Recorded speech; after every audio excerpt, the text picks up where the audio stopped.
Hi guys, and welcome back to my channel. In today's video we're going to make a jacket, and I'm so excited to share that video with you guys today because I am so in love with the jacket I ended up making. I'm wearing it non-stop and I can't wait to show you guys. So without further ado, let's just jump right into the video.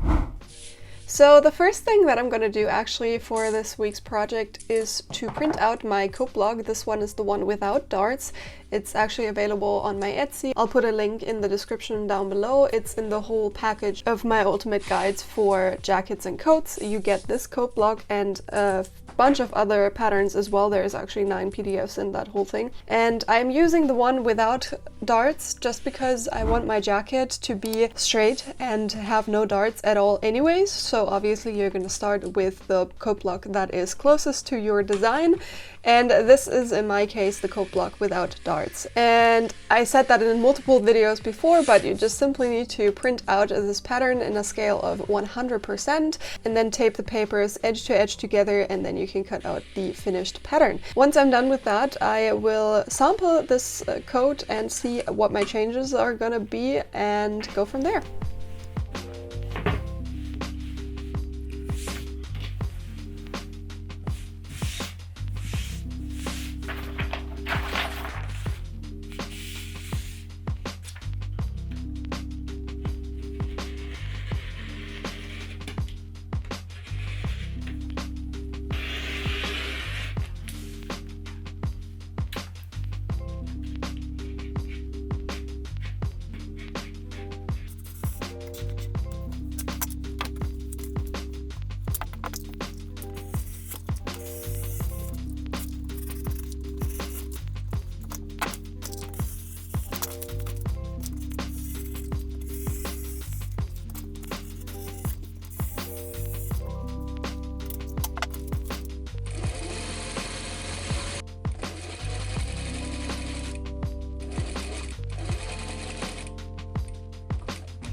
Okay, so I am almost done with sampling the code block, and I attached the very wide folded collar that is also included in the code guide. And as you can see, the fit is really well. The collar works out really well.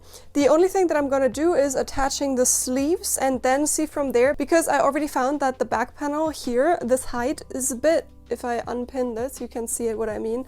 Like, it goes a bit high, so I want to know how it looks like when the sleeve is attached, because it automatically will fall down a bit, and maybe that's gonna solve the issue.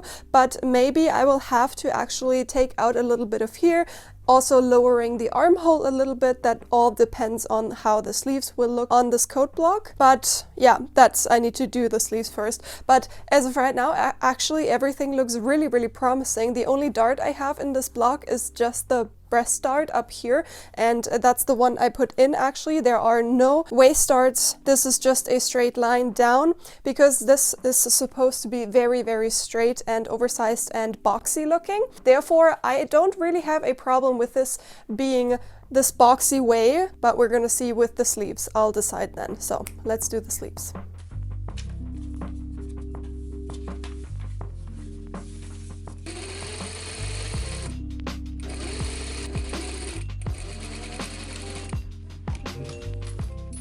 Okay, so this is the code block without darts, just as it is, without any changes. This is what it looks like. It's a very boxy but not too oversized look. This is, as I said before, the very big folded collar that is also in the code guide as well. And for the jacket that I will be doing in today's video, I have a few changes that I wanted to talk about. So the first thing is that the shoulders are normal shoulders. They're very fitted, very true to size actually, and that doesn't really fit with the design that I have going for this jacket, because either I have to figure that one out, but I think I'm gonna go for the former, which is either I elongate the shoulders and make oversized shoulders and have a true sleeve to it, so basically sizing up the sleeve, or, which would have been the latter, making a sloped shoulder, therefore elongating the shoulder and taking out height off of the sleeve, which is gonna make a sloped shoulder and not changing anything of the size of the jacket. But I think I actually want to size up and make the jacket actually oversized. So my shoulder is not gonna be where my true shoulder is, but like further out. And that's gonna create this oversized shoulder look that is very popular in today's fashion, especially in like blazers and stuff like that, which I really like. The color is perfect in my opinion. I really like it. It also works obviously if you close this, and then all of the design features are going to be added later once the corpus fit is perfect.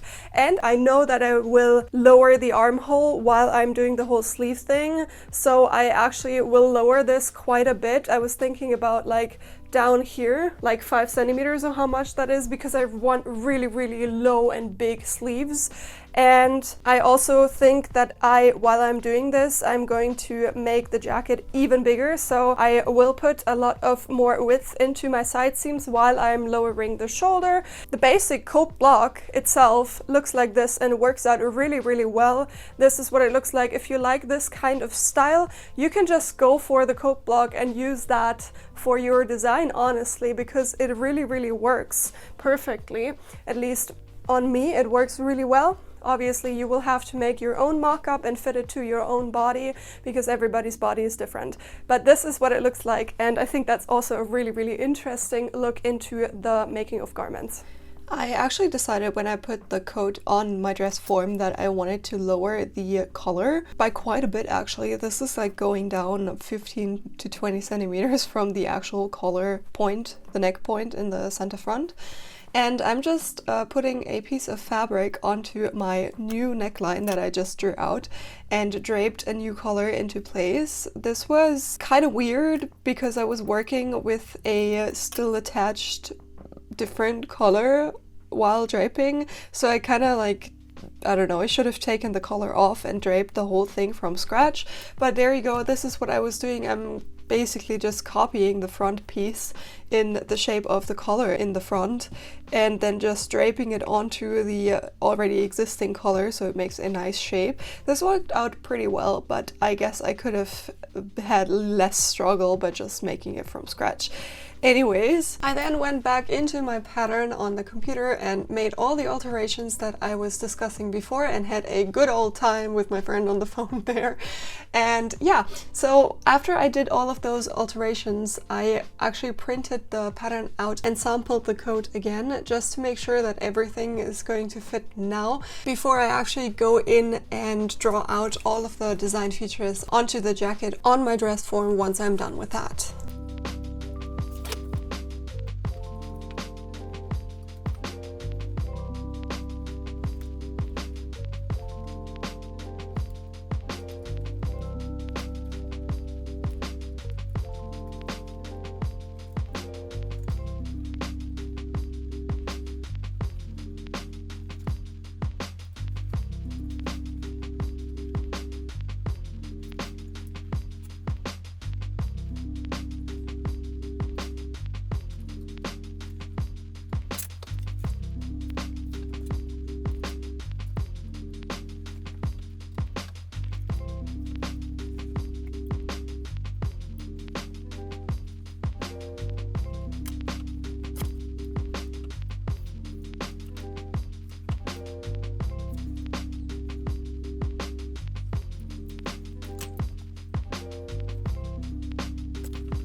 So I just did a few design changes in the back, as I did like this shoulder area that I wanted to part off, and then also the back pieces are gonna be separate underneath that. And in the front I did quite a bit of design, so I added a pocket, which is a weird shape just so that it appears straight when you look at it from the front.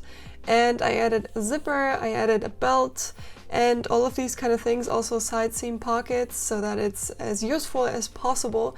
And then I went ahead off camera and actually made the pattern. That was a late night session. I actually shared that with you on my Instagram stories. If you haven't seen that, it was quite a challenge, as this jacket has 1,000,001 different pattern pieces, and I still found a few mistakes that I'm obviously going to correct for the pattern that I will share with you guys. But now I'm gonna cut out all my pattern pieces out of this beautiful grayish blue, almost flannel-like napped fabric, which is so cozy and which I chose for its warming properties. And for this jacket, I really have to look out what I cut out of which fabric and if there needs to be interfacing on it or not, because it's a lot of pieces, and only the outer bodice and the facings obviously need to be cut out of this grayish blue flannel-like fabric.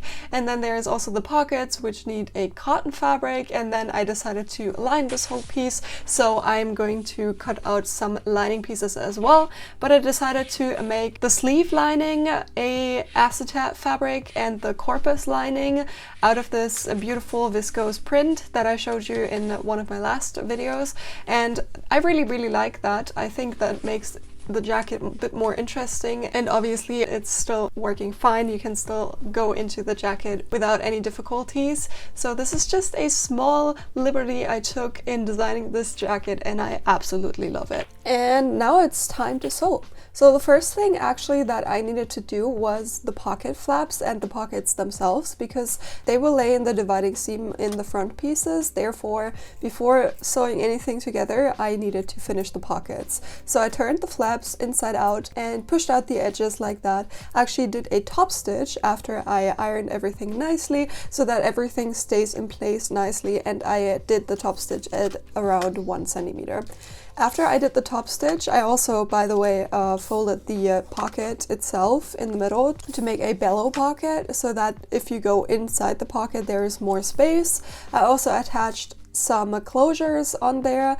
I used this bigger hole puncher, which was not the best idea because now it's prone to ripping out. So if you have one of these, use the smallest setting that you have and then punch the hole and put your buttons in there, which was fairly easy as mine is just to be hammered in, and that's what it looks like. I also did the counterpart on my lower front piece, and you can see that right here. And once I'm done with that, it is time to sew. So sewing the front piece is a bit complicated because you have a lot of layers that need to go in a specific way on top of each other. So the first thing that I actually sew on the upper front piece is the pocket flap. So you can see that right there. I put the pocket flap right sides together with my upper front piece, and I sew it just at 1 centimeter. Then the next part that's going to get attached is actually the pocket itself. And you can see the fold in the middle that I put in there that I was talking about before. And then the lower part gets top stitched there, but you only top stitch it on the very right and very left side, obviously, because you still want to have access to the pocket. You also turn the seam allowance down of the lower part and top stitch it across. Then I proceed to actually top stitch the pocket into place so that it's not open anymore. I also added a few decorative top stitches. I also wanted to go through the front in particular because it's a bit complicated. So you have 4 different pieces that all get cut out just one time because left and right side are different.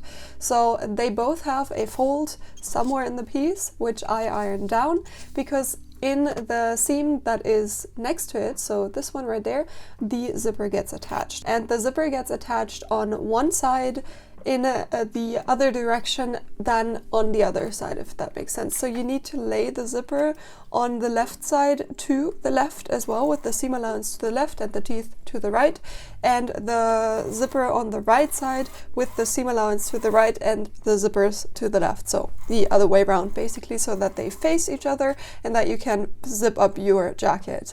And also the zipper lays on the inside on the left side and on the outside on the right side. That is why there are 4 different patterns actually. So the other side works exactly the same. You just put the zipper in the dividing seam. That one is just on the inner side, whereas the one that I just showed you, which goes on the right side of the jacket, is on the outside. So it's completely the same. One thing that you have to do still is actually close the hem, because then this gets attached to the belt itself and it needs to be closed for that. Okay, so I quickly wanted to check in because I am done now with the front. I am currently attaching the back to the front, and I was about to close my side seams, then I remembered, hey, I wanted to do some inseam pockets right there. So I stopped doing what I was doing and put the inseam pockets in there, but I am done with one side now, and I actually remembered, hey, you need to put some tape onto the seam allowance, preferably a tape with a stabilizing band in between. I have that one right here. This is a interfacing tape that you iron on seams that are not supposed to stretch out. This gives an extra stabilization to those seams because you can't stretch it. And what's great about this one here in particular is that it's actually, the interfacing is cut on the bias, so you can iron it into curves and have the stabilizing band for curves like the neck or whatever else, and it works there as well. But for this inseam pocket right here, I'm gonna put it in the side seam and I'm gonna show you how I do it. This is my back and this is my front. That's the wrong side of the fabric, and here goes my inseam pocket.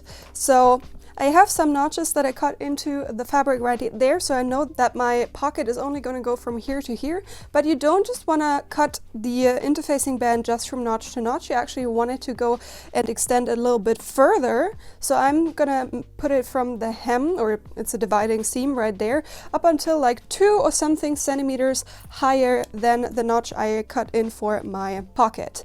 And what I like to do is actually put it in such a way that the stabilizing band is gonna be on my seam that I am putting in there in just a second. And I'm gonna do exactly the same on the back piece as well, obviously also on the wrong side, because there's gonna be an inside of a pocket and here's gonna be one, and you're gonna go in here with your hand. So these two seams will eventually stretch out if you don't put something in between. And once you're done sewing, this is what it should end up looking like. As you can see, the seam is right in the middle of the band. It doesn't have to be in the middle, that just happened by chance, but it should be on top of the band so that it actually fulfills what it's supposed to do.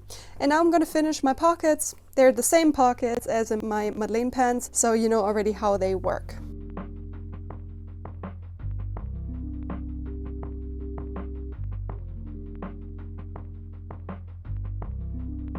So when putting all the facings together with the outer corpus, I make sure to only sew the facing to the outer collar so that it's not like everything is attached to each other. That's very important. So the inner collar gets only attached to the corpus and the outer collar gets only attached to the facing as of right now. Once you've done that, you want to actually stitch the seam allowances of both the collars together at like 3 points or whatever. You can also fix it together with the top stitch, whatever you'd like. It's your choice for your design, but that's important because otherwise it's going to wiggle around really weirdly and you don't want that.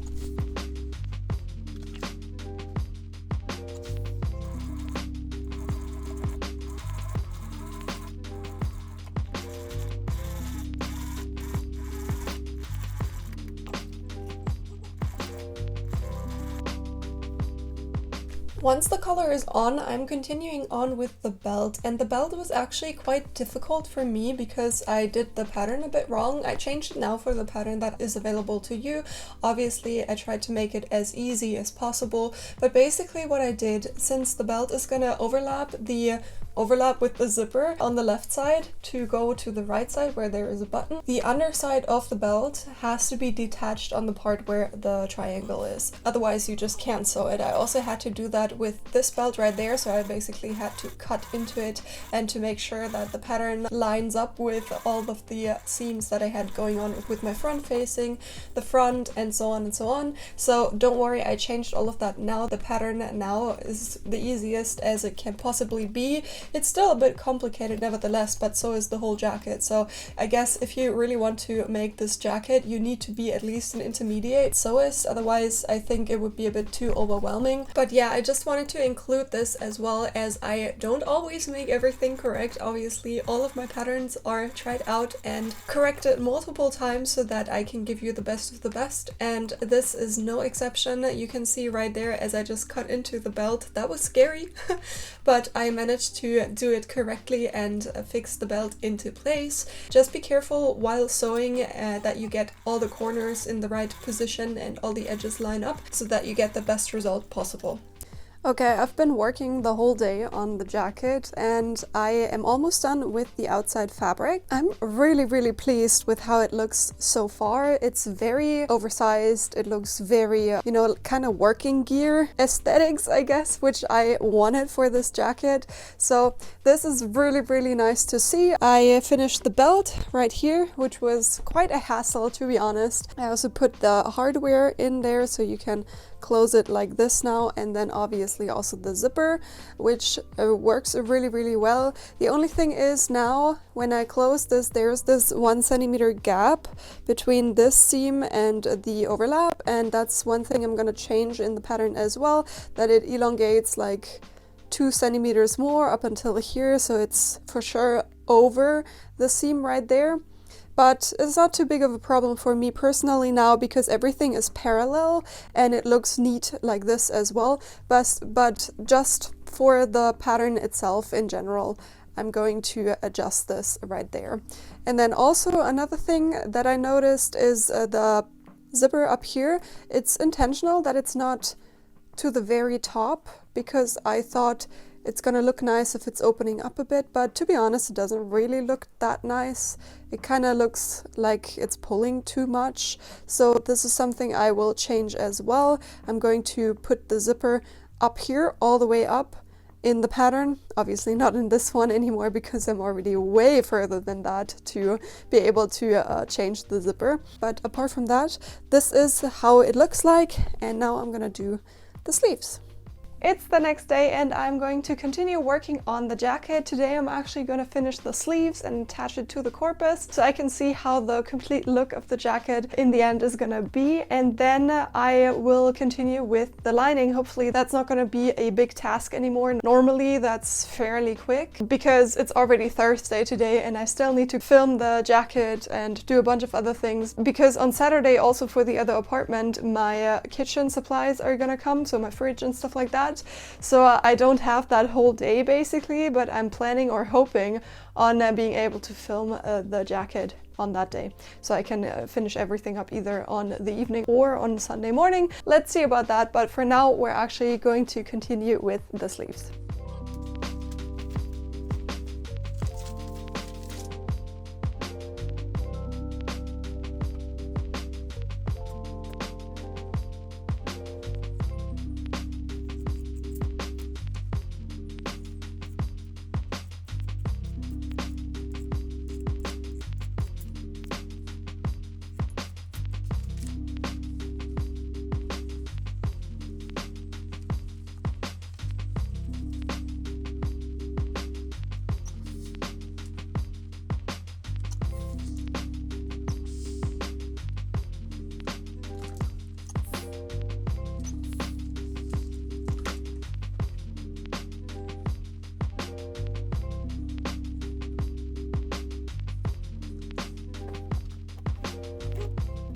I decided, because the fabric is quite thick, I decided fairly early on that I wanted to make thick top stitching.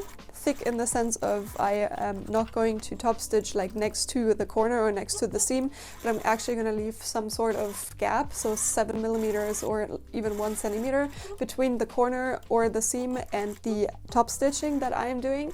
So I decided for this jacket that I'm going to do 1 centimeter top stitching. I think it looks really nice and suits the whole look of the jacket. I wanted in the beginning, today in the beginning, not like in the beginning when I was sourcing my materials, I forgot that part.